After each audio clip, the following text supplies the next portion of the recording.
Sitting at the last, am I audible enough or do you want me to use the mic? If you want me to use the mic, I'll take the mic. Otherwise, if I'm audible enough, I'll go with this. You are audible. Yeah, I'm audible? Thank you. So then I don't have to put a wire around my neck and speak. So, morning. So today's session, we will be looking at valuation. How many of us are here? 30? 23, 24. Super. Before I give my introduction, I would want every one of you to get up. Tell me three things. Your name. I don't want the startup's name, but I would want to know what you're doing, and I would want you to tell me why you're doing. Three things. Keep it as short as possible. 30 seconds per person. Your name, what you're doing, why you're doing it. Who's going to start? Go ahead. It's online wholesale because there's a big market in Nepal for it. Okay. Okay, that is the what and why, is it? What you told me. Why are you doing it? Because there is a big market for this industry in Nepal. Okay. Next. Amit. Amit Shah. Morning sir, I am Mosit Koirala. My startup is Cyber Alert Nepal. We are providing cybersecurity to general public as well as small and medium businesses. Super. Why are you doing it? We are doing this because we, in recent times, we have seen a lot of scams and unawareness on the cybersecurity market. That's why we are doing it. Super. Next. Go ahead. It's me, Subhash Pandey, and I'm like. Okay, can you repeat your name? Subhash Pandey. Subhash Pandey. Okay. We supply the climate control system. Climate control system. Okay, climate control systems. And we can supply the problem we can solve the agriculture due to the climate change. Beautiful. That is the why. Next. Hello sir, I am Shreyans. I build Shreyans. Yes. Customer retention system. It's a SaaS-based product. Okay. And why am I doing it? Because I saw that there was a gap in the market that nobody was fulfilling. I brought a solution that a lot of digitalization. Super. Next. Hi sir, I'm Arjun and Repeat your name. Arjun. Arjun. Okay. I'm building my startup at Yalsar. So we basically help creators to earn more money from their content. And I'm doing this because I faced problem myself back in days when I used to make content, when I used to make videos, and so that's why I did it. Super. Next. I'm Unica Vajradare, and we are building legal research tools for professionals. And we've been What research tools? Legal research. Legal research tools. Okay. Like search, insights, all of that. And we're doing this because we realize that this is a very time-consuming and manual process. Next. Yes. It's we are building a digital farming as a service ecosystem that digitize the Digital what? We are building farming as a service. Farming as a service. Okay. Ecosystem that digitize the agriculture value chain. Why we are doing this?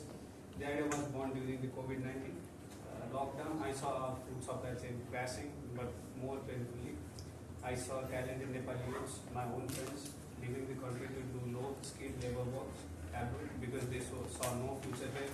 I realized we don't just need crops, we need digital dignity. We need to turn agriculture into a high-tech, profitable sector that gives exports a reason to stay in Nepal. Good. Whatever you said, I admire it. One word of caution, don't look at your note. What comes, the why and what should come from your heart. Because you are the founders. If you don't believe in what you are saying, nobody else will. I understand that sometimes communication is a problem. Sometimes what we do is we write down and tell. This should have gotten imbibed in your blood so much so that at the night, 12 p.m., you are fast asleep. Somebody slaps you, wakes you up, you should be able to tell what you are doing and why you are doing it. Next. Yes. Hello sir, I am Sunil Vista and we are working on rocket to provide like a Uber-like service to the space. Why we are doing this is in the Southeast Asia, especially the developing countries, the first of all, reduce the Southeast Asia cost of launch is too high. no, overall, but like we are developing countries, so we cannot afford to launch the satellite. Okay, for private individuals. Yeah, private individuals and developing nations. Okay. So we want to reduce that cost to around $10,000. Okay, super. Next. Come on, this is your chance to visibility. My name is Rita Singh and I work in... Repeat your name. Rita Singh. Okay. I work in the sector of urban agriculture, specializing in exotic fruits. And why? Because the import of exotic fruits are very high in Nepal, whereas it has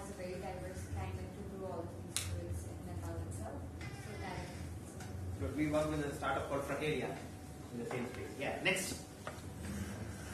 Hello, my name is Santosh and I'm working on manufacturing of natural personal care products by utilizing the crops that are underutilized in the past. Why we are doing it is that we see that there are a lot of traditional herbs that has the potential for being used as a healing agent or for cleaning with their cleaning properties, and we want to utilize those herbs to make the natural products. Super. Next. Yes. I'm Pete Narayan Bhatt. My product and service is medical. This is a digital healthcare platform, and I'm building a digital backbone for modern healthcare. You are creating a backbone for healthcare. Why are you doing? That's what you are doing. Why are you doing? There is lack of so many interconnected system, so we are building as a healthcare ecosystem. Okay. Next. Yes. My name is Rohan Bore, and we are building tech-driven solutions to simplify legal compliances. Basically, we are doing this. Same platform. Same domain, yeah. So basically, we are doing this because in Nepal, the government services are often slow, confusing, filled with guesswork and a lot of middlemen. So we want to bring tech into it. That's your why. Is it for the government or is it for the private individual? For the private individuals. Next. Yes. My name is Nitik. I own a tech platform. We work with government and private institutes. We provide them library, video conferencing, and monitoring tools. So why I do it for self-satisfaction. Self-satisfaction. Good. Next. Anyone else? Last three more people we can ask. Any last three? Yeah, go ahead.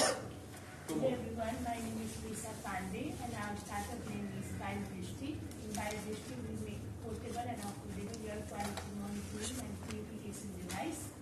Air quality monitoring, okay. Why we do this? Because air pollution is a major environmental threat in the but yet we do have necessary and affordable solution in our community.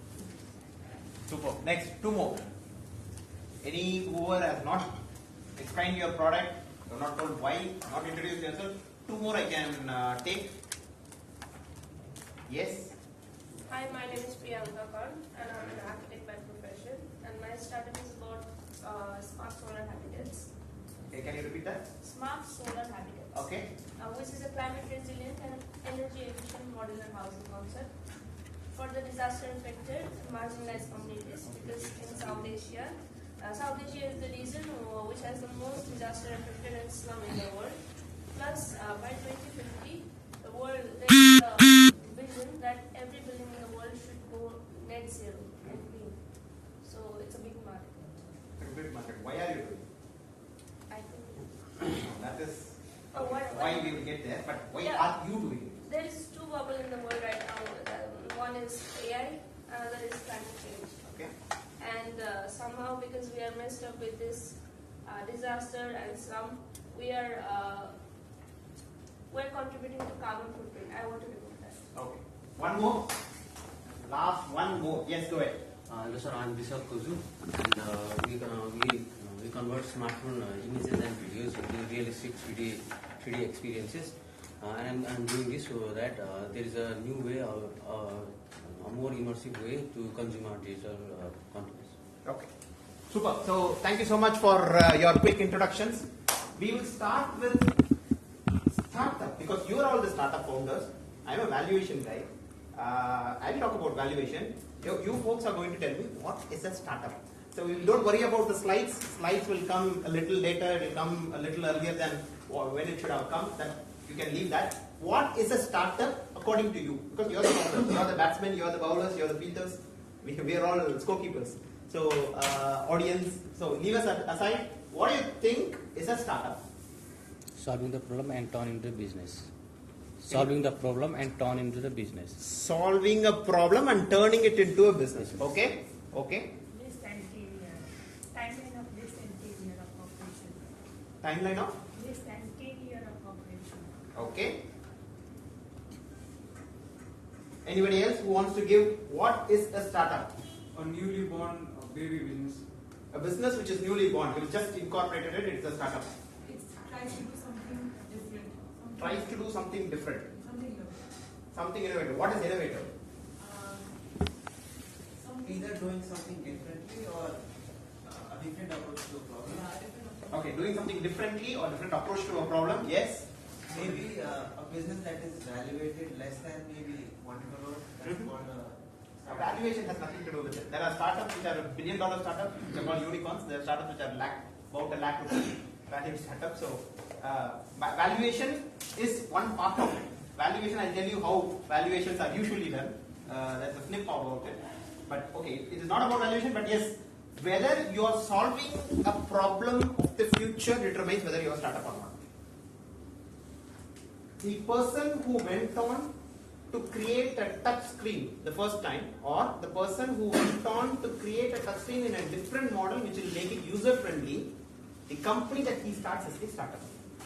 I have a departmental store. There's a lot of departmental stores. I also have a departmental store. I started it today. Does it constitute a startup? No. That's not usually called a startup. But if you start a startup wherein you start your organization wherein you also have a departmental store, nothing different about it. But you have a technology-driven solution. How many of you have seen that Amazon? You walk in and you take whatever you want, you walk out, you don't have to pay, it will automatically get deducted from your wallet. How many of you have seen that system? Yeah. You create that. Is that a startup? Yes. You put up, let us say you put containers in your kitchen, you make containers in your kitchen, whenever, whatever you put inside it, once it reaches that minimum order quantity, it automatically gives a notification to the store and it comes delivered at your home. Is it a startup? Yes. So you create first problems. There are a lot of places where you create the problem. BlackBerry, when they first came up, nobody knew what BlackBerry is. Nobody wanted to actually have a private communication device.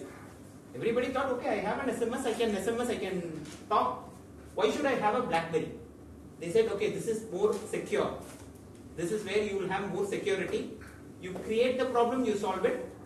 You tell people that they don't even know what they are working on, and you solve for it, or you take a different approach, as you rightly pointed out, you take a different approach to it.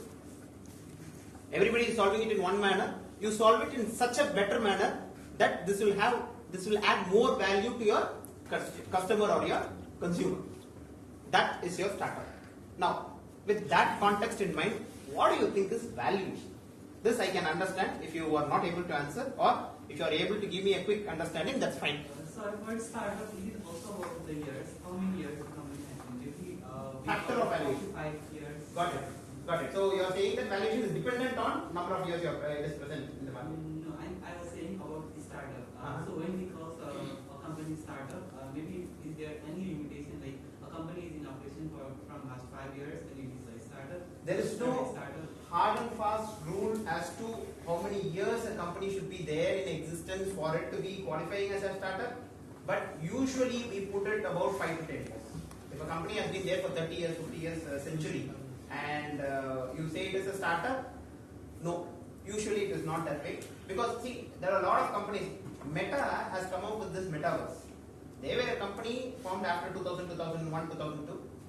When they started, they went on with a different product. Do you think every company, the fan companies or the man companies, they sit down and do only what they are doing? No.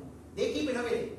There is a product, there is an ecosystem inside those organizations that are coming out of their minds every single day, every single minute. And certain products are taken out and they are vetted and they are allowed to grow further. And then they are further scrutinized at a later stage whether this will be a viable business model, as somebody pointed out, and then it has been brought into the market. So innovation happens everywhere, but doesn't mean that it has to be a startup. A startup is typically an organization where it has not yet seen much of revenue. The scaling has not happened yet. The geography has not been met yet.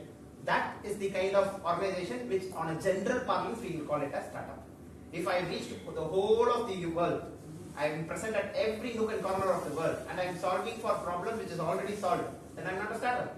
I am solving for a problem, I am doing it small and scaling within South India, and then I want to go to the world, then I must have. So these are typical definitions. Yes. This is a company from Mathematics, which is catered, and they are really Value our company value went to Shark Tank Nepal. We pitched our company there, and that time we were valued about 2 crore, 50 lakh something. 2.5 crore rupees. Yes. Okay. So when you got valued, are you also invested? We got investment or success, but we didn't take it because we need more time. Okay.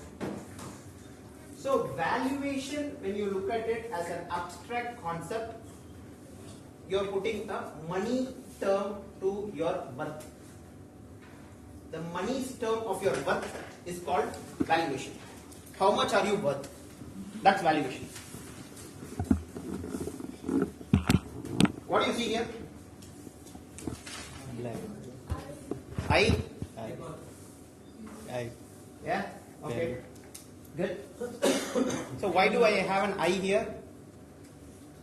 How many of you value your eyes? Which eye do you value? The left eye or the right eye? Which is more important? Both eyes are important. Okay. So people usually take eye as the most valuable part of their body. Some people, okay, they are even okay with leaving out a finger, sometimes their hand, but they don't want to lose their eyes. How are you determining the value or worth of your eyes more than your hand? Your nose is cut off. You're going to lose beauty, but still you're able to see.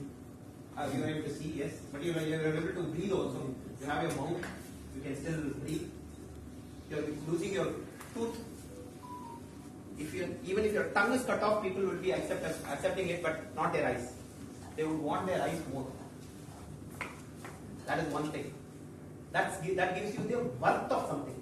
What do you prefer more? There will be somebody who can lose their eyes, but not their nose. Probably not in this crowd, but somebody would do that. They say, okay, I not able to see me is fine, but I don't want anybody else to see me without my nose. I don't want to become Voldemort. So there are people who will say that. Some people don't want to lose their ears. So what is worth, what is value is dependent on the eyes of the beholder. I would value it more than you. You might value it lesser. I have this pen. This pen, I have it in my hand. How much is anyone ready to pay for it? 10 rupees. 10 rupees. Next, highest bidder will get this pen. No, I'm joking. Don't worry. Go for the highest bid. We'll see. Let us see who wants this pen. 1 million. 1 million. Yes. Yes, sir. Cash sir. Cash it. No. Who else? What is the other next best value? 5 rupees. 5 rupees. It's okay. Smaller value, bigger value, it's okay. 5 rupees, 10 rupees, 1 million. Next. 15 rupees. Huh? 15 rupees. 15.5. 15.5. Yes. 16 rupees. How do we arrive at the value of this pen? What is it going to be of use for you? I can have a value of $1 billion for this pen. I would not part away with this pen even if you are ready to spend $1 billion on it. Because I hold it dear to me. Probably it's given by my child, it's given by my wife, or it is given by my grandfather, or this pen, let us say this pen was a pen in which the independence, during independence it was signed off. How much do you think this pen is valued? What is the history? Yeah, what is the history? You did not ask the right question. That's the problem. The moment I said, how much do you think this pen is worth? The first thing that you should have asked is, what is a pen? Can you show me? What is its history? The more information you know about something, the better you can value it. I bought this pen for 10 rupees. You should have first asked, how much did it cost for you to buy this pen? As a businessman, not as an entrepreneur, the first thing as a businessman, what you should think about is, how much did you get the pen for, sir? Where did you get the pen? How did you get the pen? And does it have any significance?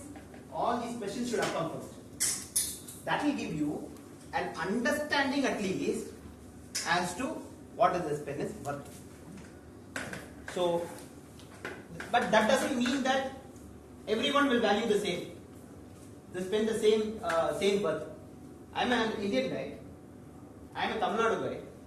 I know that this is owned by Mr. Karnanidhi, the ex-chief minister of Tamil Nadu.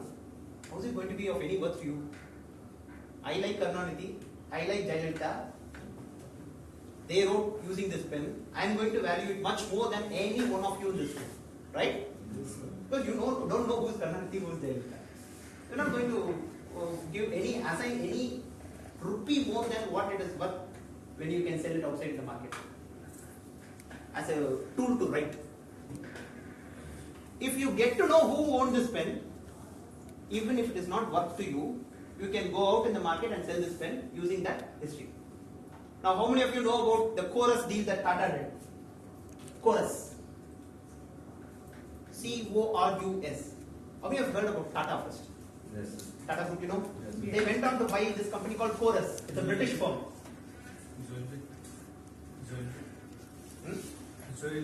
Not into jewelry. They are into coal, I guess. Coal, iron and steel. How many of you know JLR? Jaguar Land Rover? Yes. Okay. You know that it was bought out by Tata's? Yes. Do you know that company is loss making? Yes. Why did they go on to buy that company? Ego. Ego? So that it will boost Tata share. Multiple reasons are there. When Tatas were there before independence in India, Revenge. not revenge. Contracts were not assigned to Tatas, it was given to Chorus. Because a country like India, they thought there are not organizations big enough to handle a particular deal of the government. So they did not give any deal to Chorus, they did not give any deal to Tata, but everything went on to Chorus. If you look at luxury, you look at Tata or you look at JLR? Obviously, we all look up to JLR. Now, when you look at all the Tata cars recently that are made, every single car has a platform that is straight away ripped from JLR. How many of you looked at the Harrier car? How many of you looked at the Sierra, the latest Sierra car? Everything is a direct import of value from JLR. JLR is loss making. They knew it's going to be loss making. They allowed it to happen, but then they took the proprietary technology. They are using it in Tata because they are able to buy it out. So, how much would you be able to pay for JLR will be different from how much Tata is willing to pay for it. I have my electric vehicle facility in Jamshedpur. There is a battery manufacturing facility in Jamshedpur. For buying that facility out versus how much an iron and steel manufacturer will be ready to buy it out will be vastly different. For me, that electric vehicle runs on the batteries, lithium-ion batteries. I buying it out would ensure that I am getting all the batteries that I need. I will lock out my competitors. But for others, that's not the case. It's just going to be an investment. I buy it, I sell it out. I'll give you one more story. How many of you heard about this Bhopal gas tragedy? Yes. What happened? There's something called time value of money. What's worth 100 rupees today is not worth the same 100 rupees a year later. Right? It's not worth the same 100 rupees a year later. I am going to give you 100 rupees. Before I go there, I would want to ask you something. There's one more thing that you have to know about value. My wife usually keeps some money for me because I never use money. And some place I go, suddenly I see there's no money. She gets mad. So this is a 100 rupee note. Okay? Okay. Bidding really starts now. Okay? I am the government of India. I am going to issue this 100 rupee note. Okay? For the highest bidder. Starts now. 10 rupees. So what is the significance number over here? Nothing. 100 rupees note. No, sir, like, but there are some numbers which like people used to buy. Okay. It says 510803. I issued this note. I have all the authority. I make the rules as to how this note is distributed. All these things. I am the government, I will do it. Okay? 510803 is the number. I don't see any social significance for that. 10 rupees? 95. 95. 95. 96. 96.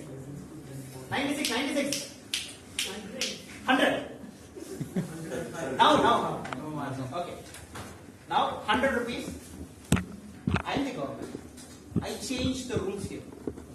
A little bit. Who said 96? 96, okay. The second highest bidder, the first highest bidder will give me the money, take this note. Okay? The second highest bidder is going to pay me 96 rupees but will receive nothing. Okay? That's the rules. Now, tell me, how much is this money worth?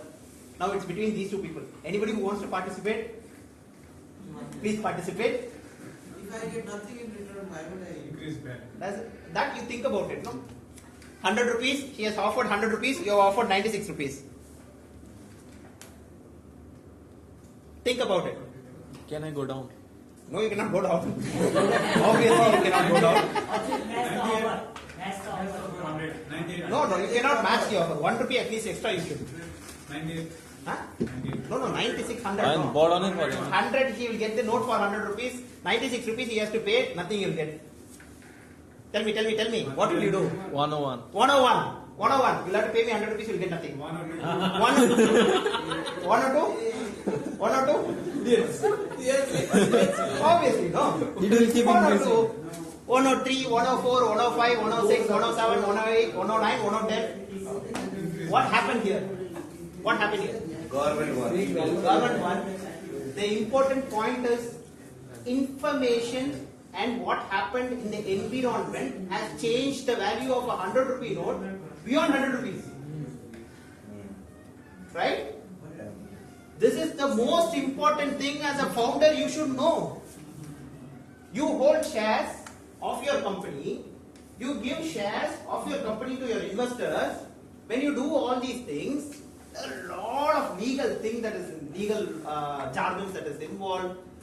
You think, what nonsense is this? It's not for me. Let the legal guys handle whatever they want to handle. Their investors, legal guys, my legal guys, let them talk to each other, come up with some modus operandi in between. Let's shake hands and do the valuation and move on.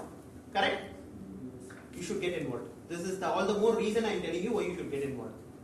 Because you did not read the change in the macro environment, you did not read the fine line.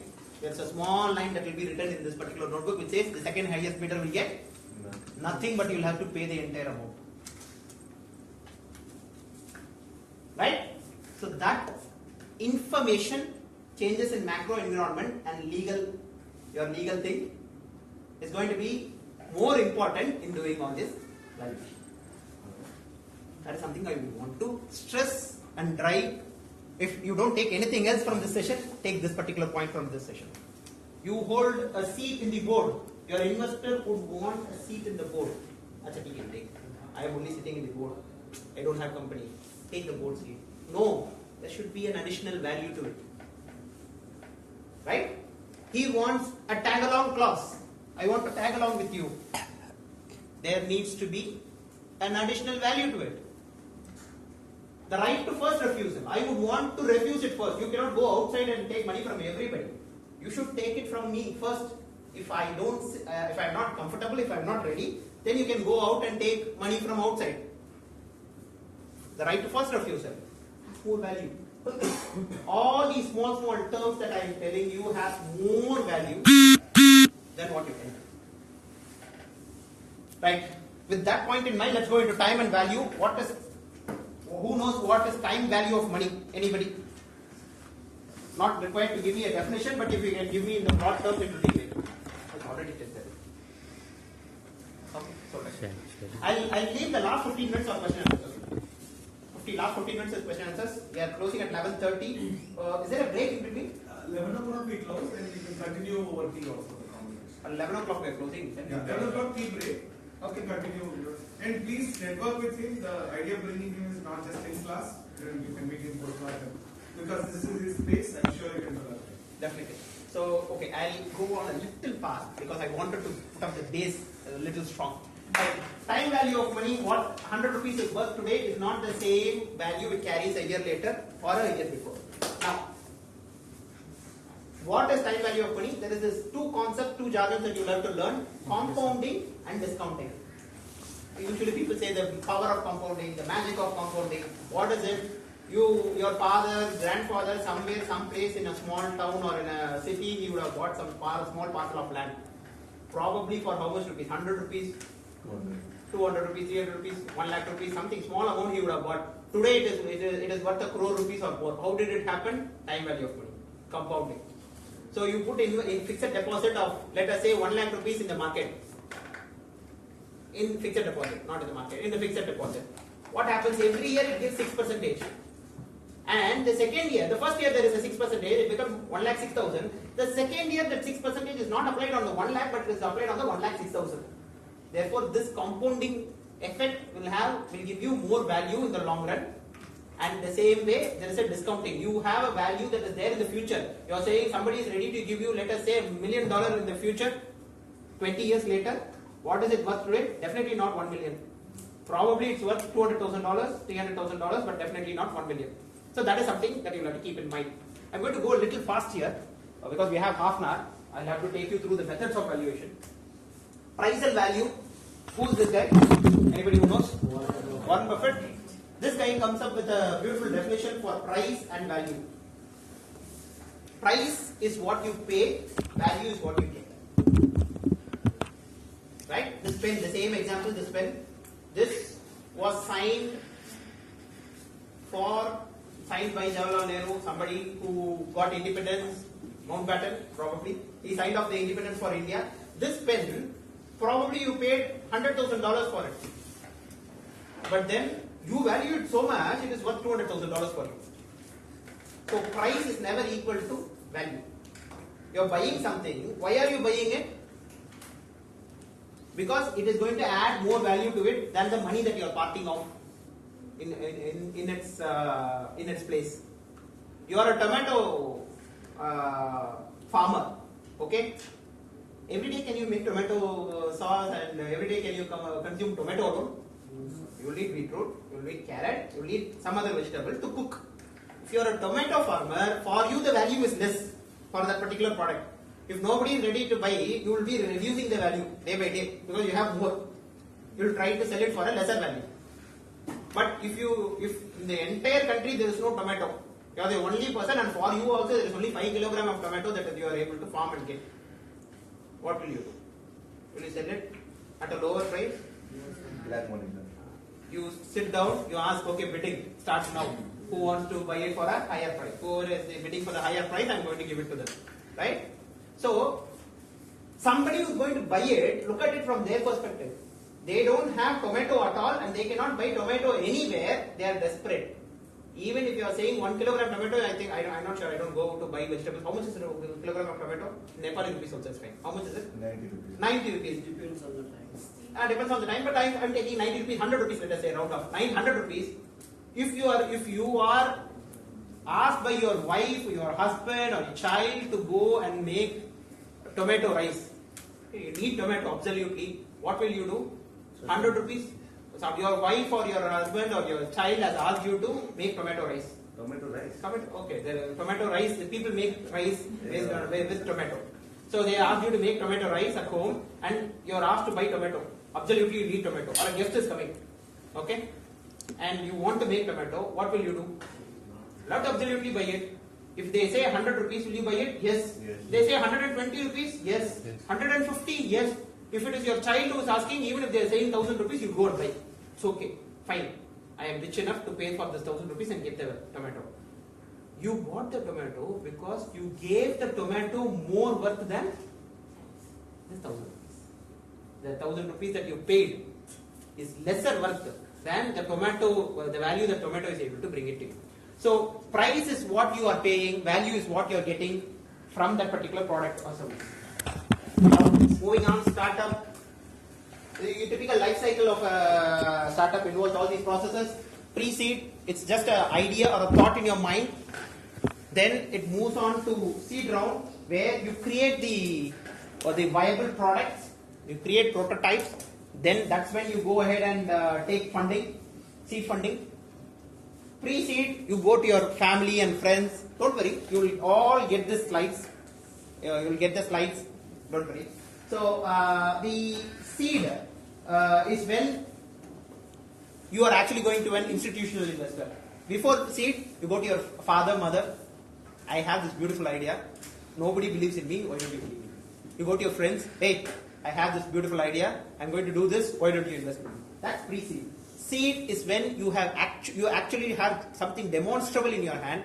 It need not be absolutely tangible. It can be intangible. But you have something demonstrable in your hand. That's when you have seed round. And then you go out in the market. Then there is this called product market fit.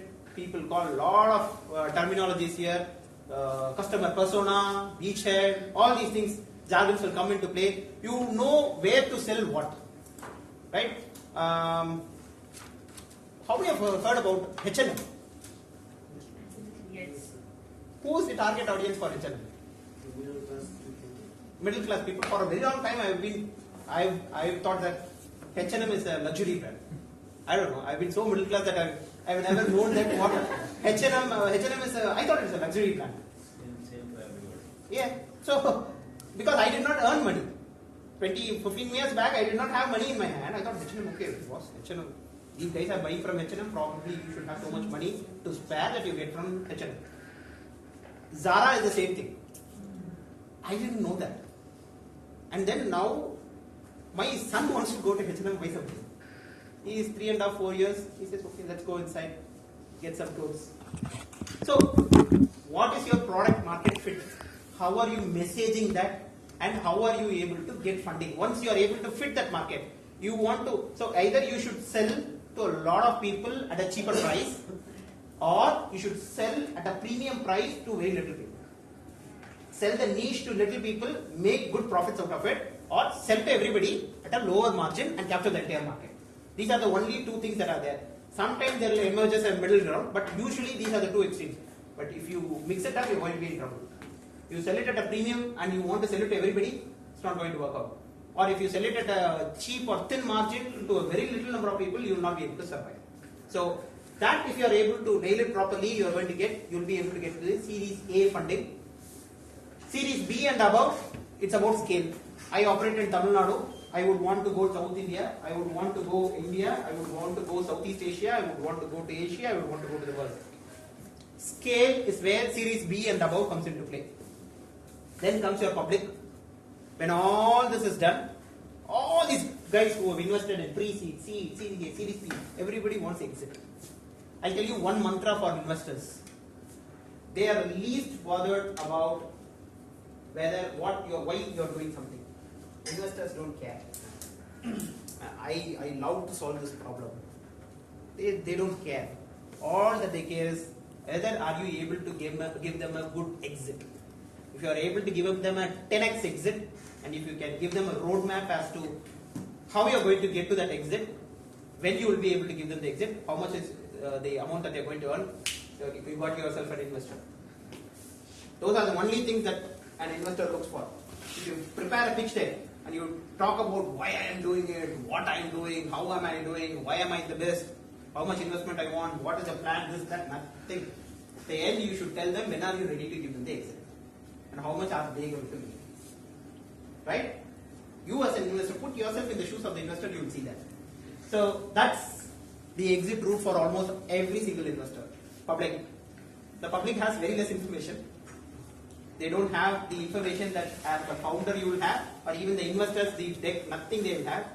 They will have information that you're ready to be transparent enough to showcase to them, and based on that they are investing. So public is when you will raise more funds, and all these funds that is locked in by investors and the founders is going to go. So typical fundraise I've given here. You can take a look at it.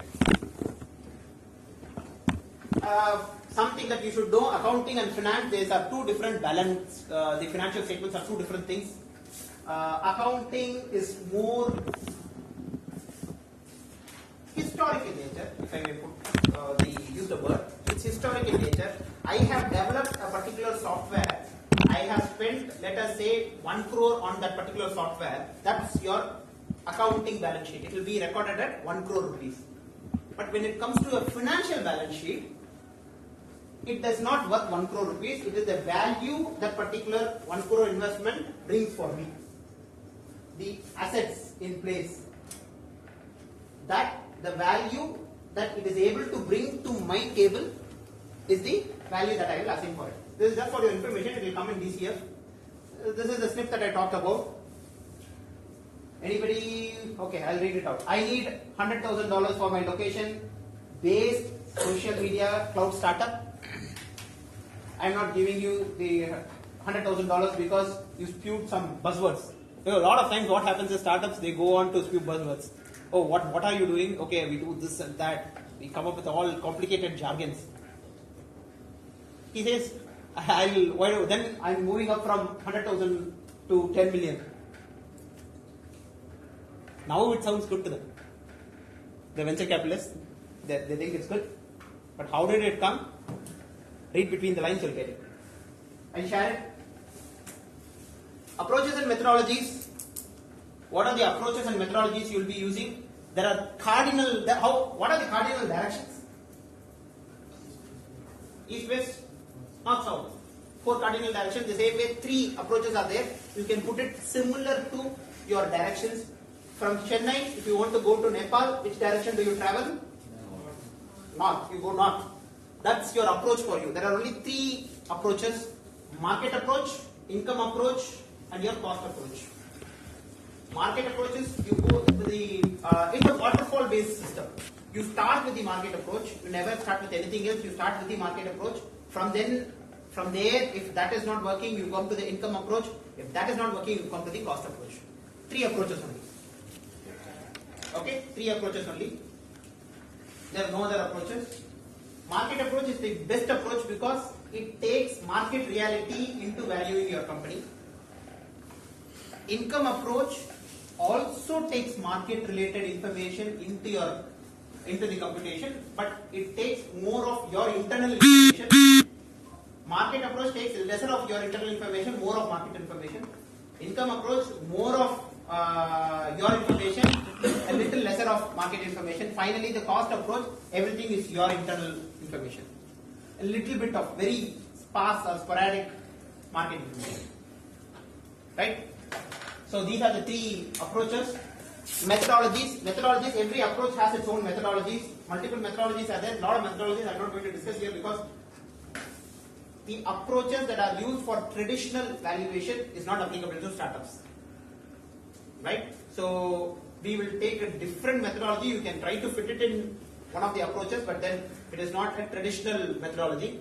Methodology is like the route you take. From here to Nepal, you can go through Mumbai, you can go through Kolkata, you can go through Maharashtra, you can use a flight. I don't know whether we have railway network connecting Nepal to Chennai, but if it is there, you can take a train, you can take a bus, you can take a cab, you can go by a ship or a boat to Kolkata, and then from there you can take something. So all these are different routes that you are taking. You are going north, but you are going in different routes. Those routes are your methodologies. The routes are your methodologies. So every approach will have different routes. So these are the different methods that we have. The Berkus method, I will try to go on a little fast because we have 20 more minutes. So I will try to wrap it up in 20 minutes. Go a little fast. If you have any doubts, we have the next half an hour is there. You can hold me there. Berkus method, risk factor summation method, scorecard method, comparable transactions, book value, liquidation value, DCF, first Chicago, venture capital. I'm going to stop near DCF. Till that, I'm going to run a little fast. The Berkus method, it comes from Mr. Berkus, Dave Berkus. He is the guy who came up with this particular beautiful concept of Berkus-based valuation. It's a pre-money valuation methodology. Pre-money, pre-revenue, I do not trust projections, even discounted projections. Usually, every single valuer that you go would take up the DCF valuation approach. We will discuss DCF valuation approach a little later, but people don't rely on DCF approach, especially investors, venture capitalists. They know that approach is there, but it is on paper. They don't believe in that valuation. They go with a different approach. Now, any revenue, how much do you think you are making already? Anyone who, how much are you making? Revenue? Revenue 2 crore. 2 crore. Anybody else? Anybody else? One more person. 26 lakhs. 26 lakhs. 2 crore, how much do you think you will be able to make in 5 years? 5 years. 5 years later, how much will you be able to make? 100 crore. 100 crores. Wow. Yeah. 15 crores.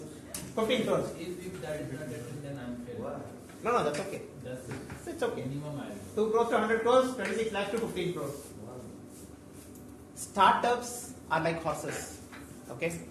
When an elephant falls down, it takes a lot of time. This is a famous Rajinikanth quote. An elephant falls down, it takes a lot of time to get up. But a horse does not take that much amount of time. It falls out, it immediately stands up and starts running. The same thing goes for all startups. You fall down, you pick up and run. Of 1,000 startups, only one startup will ever be able to make the target that they are keeping in their mind when they are pitching for an investor. This guy is an investor, angel investor. When he goes and sits on a board and allows the founders to give their projections, give their budget, 1 in 1,000, how much as a percentage is it? 0.1 percentage. Only 0.1 percentage of the founders are able to meet the target revenue numbers. Therefore, that's why he was not comfortable doing valuation on DCF, and but he adds something. Where there is mystery, there is margin. Only when you are able to go and take the risk of risk of people telling you something, not believing that, and still able to do a valuation and invest in that company, will you be able to make more money.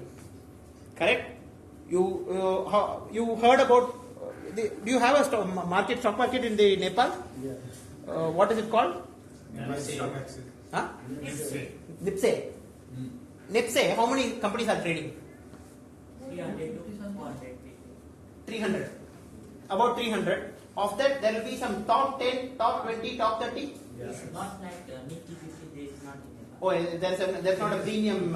Hydro sector and different sectors. Not like Different sectors are there, but there will definitely be the top 10 companies. Top 10 companies are there.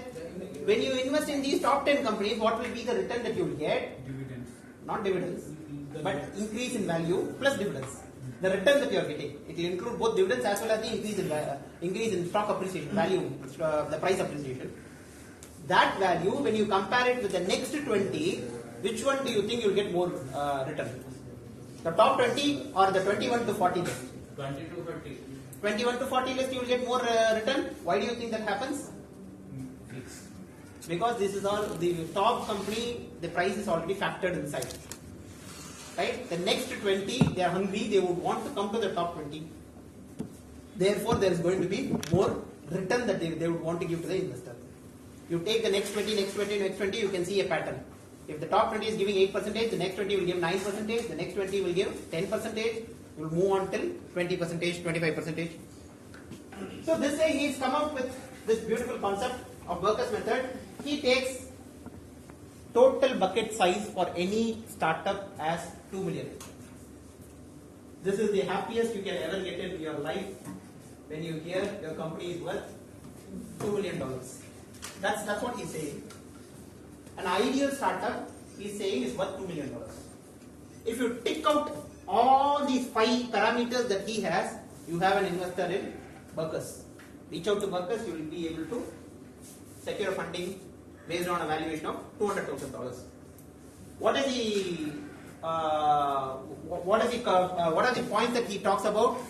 Do you have a sound idea? It might be sound enough for you. Whether Workers is convinced enough on that particular value, on that particular idea, gives you $500,000. Do you have a strong management team? Okay, that will give you $500,000. Do you have a prototype ready? It can be intangible, but then still a prototype. Is it ready? That is the third one. Do you have strategic relationships? Are you already in the empaneled vendor list of a company? Are you in partnership with another company? Right? There is a mobility startup. That mobility startup is working with a food delivery platform. Beautiful. You are a marketplace.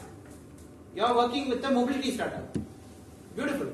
These strategic partnerships, relationships, do they exist? That's the fourth one. Fifth one, product rollout. Now I come back to management team for a quick glimpse. Management team, how many of you know Steve Jobs? Yes? Do you know that he was kicked out of his own company? Yes. Yes? Why was he kicked out? Yes, but why? Why was he kicked out? Somebody has kicked him out. Conflict of ideas. Is it? Do you think the management that came up with new ideas? It was hard to work with him. Hard to work with him. Okay. Okay, that's a good point. Yes. So there are two mindsets usually in startup. Usually in business, you can put it that way. When you are a startup, there is this founder mentality. Okay, you risk everything. But I have a house, it's okay. I'll put it in mortgage. I'll take the money. I'll invest in my startup. Right? If there is, if I am going to work on this particular product, there is a good chance that in 6 months' time I will close out the company. Still, you take the risk. So you're all founders. Right? Apple was a startup for 5 years, 10 years when Steve Jobs got sent out. They have already manufactured products. The Lisa was out. People were using the product, but still he stuck on to the founder mentality. He was taking risks much higher than any normal CEO would make. Then there is this second idea also. This is the CEO ideology. CEO mentality. Where you take calculated risks. You don't risk everything everywhere. You cannot go all out in all directions. Okay, you're not Leonardo. You're not in 300. You cannot go out and fight everybody. What you should do? You should pick and choose your battles so that you can win the war. That's the CEO mentality. They will look for that in you. There needs to be a balance. If you are a young startup, they will look whether you are founder set. If you are grown a little bit, are you maturing? If you are scaling, are you having the CEO mentality or not? Mindset or not? This is the thing they look at in the management team. The same Steve Jobs came back to Apple, right? He did come back, but he was not the same person he went out as. He was more mature. Still, he was obsessive with product quality, obsessive with customer satisfaction. I don't know whether you folks have seen the movie. He puts a mobile into the fish tank to see whether there is air inside the phone or not. If there is air, there is space. Why is there space? I can make it thinner. I can make it more lean. That's the mentality he had. But how he handled it before and how he handled it later was a little different. That's why he became the CEO. So that is something that you'll have to keep in mind. Sound idea, management team, prototype, strategy, relationship and product rollout. Now, okay, quickly I'll run through how much score you are getting here. The total amount will become your total value. 500,000 into 5 is about 2.5 million. 2 million is pre-money, 2.5 is post-money. You don't have any revenue, that's when pre-money is there. Once you get the 500,000, once you have traction, then you will have more value. That will be your post-money. Post-revenue, sorry, not post-money, post-revenue valuation. Risk summation was here. All these methods, you will understand one thing. Sir, how did you arrive at $250,000? How did you arrive at $500,000? All these questions can be answered from that snip. Where did they pull out that number from? God only knows. Right? So that number is based on the market information. Somebody gives equal weightage to all 5 categories. Somebody will give more weightage to management team and idea than the rest of the things. Somebody will give less value to the idea and more value to the execution. So it depends on investor to investor. Again, risk summation method, the same thing goes on. You take ideal valuation of $2 million, and from there what you do, you give it a score on 12 parameters. These are the 12 parameters. Management risk, what stage of business is your company into, legislation and political risk that you carry. How many of you know about bike taxis? Are there bike taxis in Nepal? Is there? Is it legal? No. No. I don't know whether it's legal or not, but when it started, it was not legal. Right? There is this famous quote. There was conflict. There is conflict. In Bangalore, they stopped bike taxis for some time because you cannot use it for commercial purposes. Two-wheelers cannot be used for commercial purposes. So, what happens is, yes sir, should I? Sorry. No. So, you should look at, from the founder's perspective, you should look at one thing. There is this famous comedy script where a guy goes to the church, prays for bike, doesn't get a bike on his 10th birthday, doesn't get it, he gets sad, goes home, has a change of heart. During the 11th birthday, he goes to the church, prays to God, comes out, and he steals a bike. Right? He understood one thing. I pray for it, I am not getting anything. At least I steal for it and I go ask for pardon. Okay? That's how founders these days are working. They are least bothered about what is legal. We'll do it. The government will make it legal. How many of you have seen the Medallion movie? The Medallion. Jackie Chan. Medallion is a concept in New York City where only if you have that medallion, a taxi driver's medallion, you will be able to drive a taxi. Nobody else can drive. It is issued by the city council or whatever government organization that is. They only have that particular, they have the authority to give the medallion. You can buy that medallion from somebody who was already owning it. The cost of the medallion went up. It kept going up. Then suddenly what happened? Uber happened. Okay? When Uber happened, what did they do? They had their own car. They started driving around people and they did not have medallion, nothing. All these medallion guys went on to do a protest, this and that. Everything happened. You think nobody knows what even is a medallion now? Everybody knows Uber. Right? Carpooling, the same thing. People said, oh, what happens if somebody kidnaps you? What happens? There is some social element takes the car, something happens to you, what happens? Doesn't matter. Same thing with, what is that? Airbnb. You give your room, you give your house for rent, whatever happens, it's okay. Their privacy, I don't know. Your house, how well it is, we don't know. But still, we are evolving to that idea. So, all those political and legislation risks that are there, it will be factored inside, but you can go against it.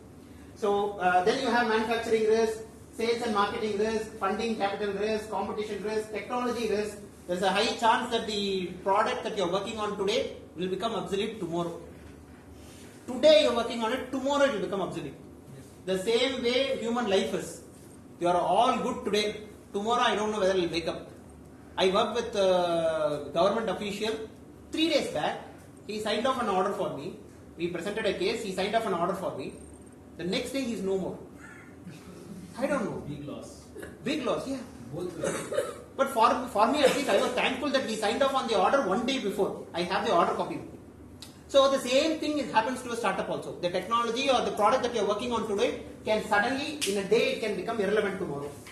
Litigation risk, international risk, reputation risk, potential lucrative risk, all these risks are there. If it is so good, your startup, your idea, your product, your service is so good, you're going to have competition. They are going to come, break the way, find out a new method, differentiate themselves, take your market. You should have a very strong USP, you should have a very strong entry barrier at some place to make sure that that doesn't happen. Amazon happened, Flipkart also happened, Jabong, Myntra also happened. Then Jabong is Myntra's brand, then Myntra joined Flipkart, everybody is joined together, they faced Amazon. So how well of an entry barrier can you set? How well can you differentiate yourself from others? All this becomes relevant. You give a score to it between -2 to +2. The base value is 2 million. If you are able to get any positive score, in this particular case we have a positive score of +5. The adjustment I am doing is for every score of 1 I am going to give $250,000 valuation. So 5 into 250,000 is 1.25 million. Adjust it to the base value which is 2 million. My valuation is 3.25 million. how am I valuing it at 3.25 million? How am I arriving at 2 million? How am I arriving at $250,000? It's all a market scenario. Tomorrow, the venture capital firm or the investor can come and say, I can't take an valuation of 2 million, I will take 2.5. I can take 3 million, I can take 1.5 million. But this is a method. Every VC, based on their own understanding of the market, will come up with these values. But this is the general one. Scorecard method is by bill paying. Again, the similar sort of valuation that we do for we saw in both workers and the other method, summation method. We have it in the scorecard method also. But only thing is there are 6 criteria here: the management, size of opportunity, service or product that you are rendering, sales channel, stage of business, other factors. Instead of giving 200,000 plus or minus a single value, they are going to give a percentage score to your values here. Management, you have 30% is the maximum score that you can give. If your management is a little weak, you are going to get 25%. If it's absolutely nonsense, you are going to get 5% or 10%.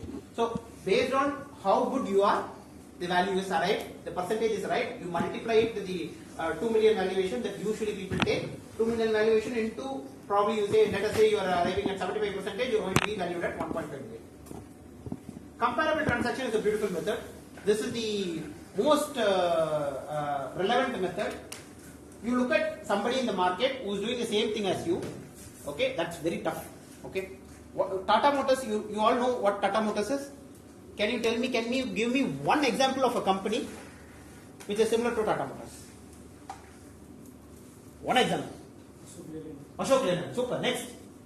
Mahindra. Huh? Eicher. Next. Mahindra. Next. Toyota. Indian market. Okay, we'll take this example. Who said Ashok Leyland? Beautiful. Why do you think Ashok Leyland is something like Tata Motors? Why is Tata Motors and Ashok Leyland one and the same? They are different. Okay, now they also got this demerger happening. But before demerger, they had a passenger vehicle manufacturing entity, they had a commercial vehicle manufacturing entity. And Ashok Leyland, did they have a passenger vehicle manufacturing entity? No, they were. Ashok Leyland is having. They are feeding bus and all. Yeah. Okay. Cars. Do they manufacture cars? No. Completely different segments. Do they have EVs? Tata has EVs. Ashok Leyland does not have EVs. EV bus. Yes. Yeah. Even if you take commercial, passenger, goods. Even when you take goods, what is the CC, what is the size which they operate? All this will be different. Completely different. So, using market comparable transaction method or market multiple method is one of the most complicated thing that you can do in your life. Right? Because what happens is, the moment you say market multiples, you will have to find a comparable company. No. You will not be able to find a comparable company ever. Your debt equity ratio will be different than the debt equity ratio of your target company. Your product mix will be different. Your portfolio itself will be different. When you look at it close, because when we look at it, this is also automobile manufacturer, this is also automobile manufacturer. They are similar companies. This is what we as an outsider we will see. But when you get into it, when you start reading the annual report, you will get to know that these are vastly different companies. Still, if you want to use the comparable transaction method, you use this. You find out there are multiple parameters that are there. One parameter that I chose here is the number of users. Let us take the case of Uber. We know that Uber in the recent round has raised money at with a valuation of about 100 million. Okay, and you know that they have a number. They have the number of users as about 100,000. You have 55,000 users. How much do you value this? Right? That's how you go ahead and value yourself. That's plain vanilla. How do you use the comparable transaction method? You do a lot of adjustments because the number of users alone is not going to help you. They'll be in the premium market space. They have 100,000 users who are making them about 50 rupees per month or 100 rupees per month. But your users are able to give you only 10 rupees per month. Your 55,000 will not count equivalent to 100,000. No. Right? If they are making only 1 rupee per user per month, but you are able to make 10 rupees, do you think you should take them? No. All those adjustments needs to be done. I'm going to run a little fast so that we will take the DCF. These are all the parameters that you can take. How many patents are filed, medtech, biotech startups, you take that. Number of outlets that you have, retail, the monthly recurring revenue. If you are a SaaS company, look at the monthly recurring revenue that you are able to make from that particular company. Gross merchandise value, e-commerce, that is the most important thing. Per one person, one order, how much are they spending? Messenger apps, weekly active users, WhatsApp, how many people are using that app on a weekly basis? Average revenue per customer, telecom, Airtel, Vodafone, Idea, they look at this. I'll give this, you can look at it. Book value method, pretty straightforward. When you look at your market, what is the book value that they have, your comparable company, and what is the value in the market that they have, what is your book value, accordingly you calculate. I'm going to skip all these things. I'm going to just go on to your discounted cash flow method directly. The discounted cash flow method, how many of you have heard about? DCF. Discounted cash flow method. Yeah? Heard about it? What do you think it means?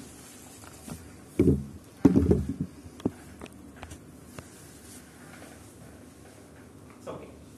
In any company, step out of your founder's shoe, get into your investor's shoe. I'm going to give each one of you about 1 crore rupees, right? You go to the market and you're going to invest. You cannot invest in fixed deposit, you will have to invest in a company, a listed company, okay?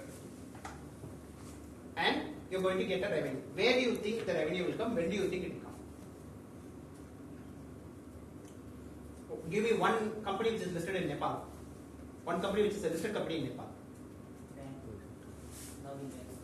Nobi Bank. Nabil Bank. Nabil Bank. Nobil Bank. Mobile Bank. It's the bank, sir. N-O?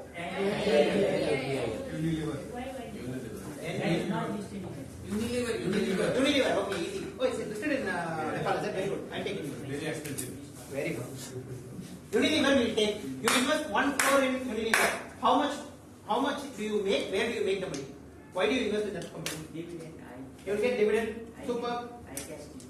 You will cash the dividend. So based on that, you can see how much is the return. That is the return that you can see. That's called the dividend discount model, where you look at how much dividend the company will pay, when it will pay. You know it is paying 50 rupees this year. Next year, you know it is going to pay 100 rupees.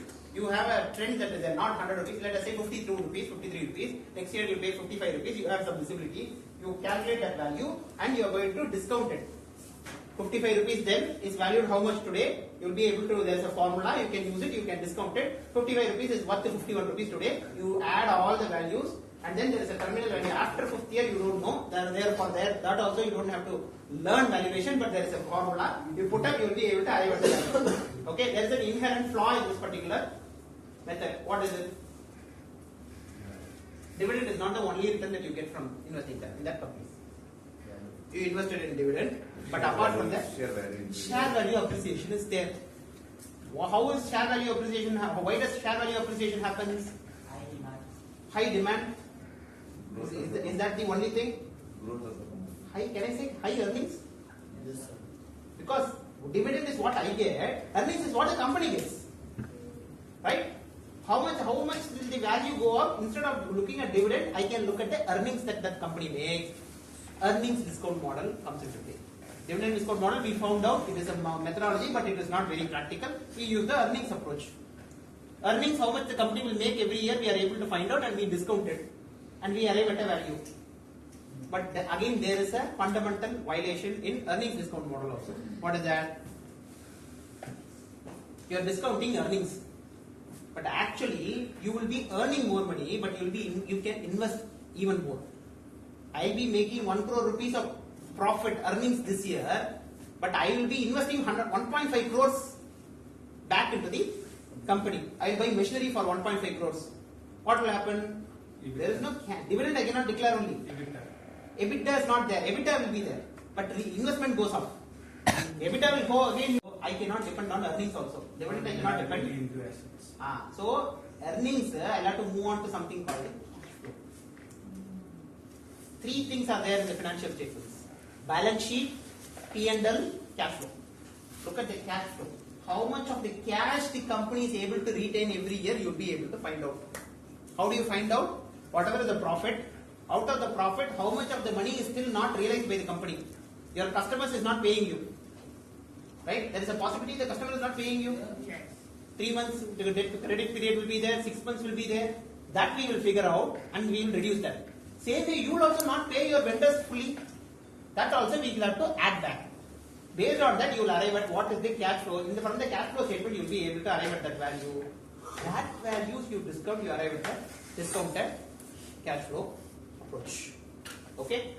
And based on the cash flow that we have, when you discount it back, you get the discounted cash flow value. That is the primordial method which is coming under the income approach that every valuer will use. At least as valuers, for the purpose of compliance with the government, we use the DCF method. Does it have a fundamental flaw? Yes. Where do I arrive at the value of cash flow for the company? Would I know how much your company would be able to make?